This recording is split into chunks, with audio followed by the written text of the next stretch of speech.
Whether you've been a professional salesperson for 30 years or you just started your first sales job yesterday, the number one thing that will ultimately determine your success day in and day out is right between your ears. It's your mindset. Recently, I was speaking with a salesperson who was attempting to convince me to use their service for my company. After a brief, "Hello, how are you? Thanks for taking the time to speak with me," introduction, this salesperson launched straight into their pitch. It was all about how great they were and a list of facts about how their solution was the best. Within the first 5 minutes, I was starkly reminded of the distinct difference between a typical salesperson and a true sales professional.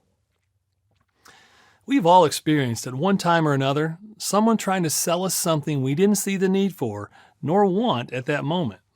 It's the pushy, over-aggressive, self-focused salesperson that perpetuates the stereotype. The reality is, sales is a noble profession. In fact, without it, the economy would grind to a screeching halt. Most salespeople wake up every day with fear.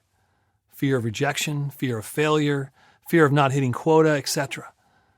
It's that very fear that drives us inward in our focus, and that mindset causes the unintended consequence of distrust and disconnect with our customers. The number one job of any sales profession is ultimately to solve the customer's problem. The issue, however, is that many of us have been trained over the course of our sales career on how to ask leading questions, look for opportunities to present the facts, features, and benefits of our solutions before we've earned the right or the trust of the customer. The most successful salespeople are individuals who have a mindset of what I call the 3 S's. The first S is adopting a servant's mindset. What can you do to better understand the customer and their perspective? How can you look through their lens to gain a better view of their world? It may be cliched, but how can you attempt to metaphorically walk a mile in their shoes? The more you do this, the more empathetic you will become, and this servant mentality will come across to the customer loud and clear. Now, once you've done your best to view the world through your customer's lens, you arrive at the second S, which is to share your experience and knowledge, as well as the experience and knowledge of other customers who've had similar problems. Now, once you've served and shared effectively, you've earned the right to help the customer with the third S, and that's solve their problem. The order matters significantly.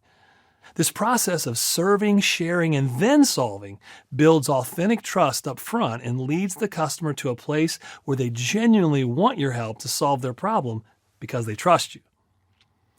Assuming you now have the appropriate solution to help them, you've made a new customer and likely a new friend in the process.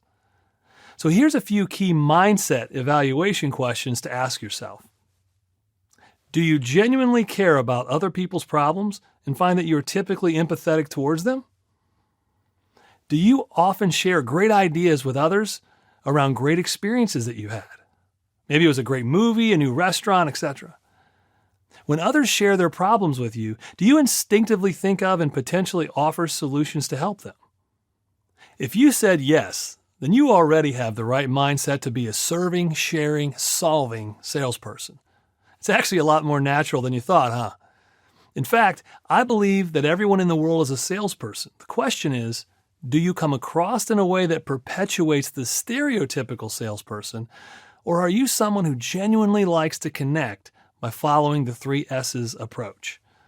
When you approach your role from the serve, share, and solve mindset, you'll not only see your sales skyrocket, you'll find that your own job satisfaction elevates right along with your numbers.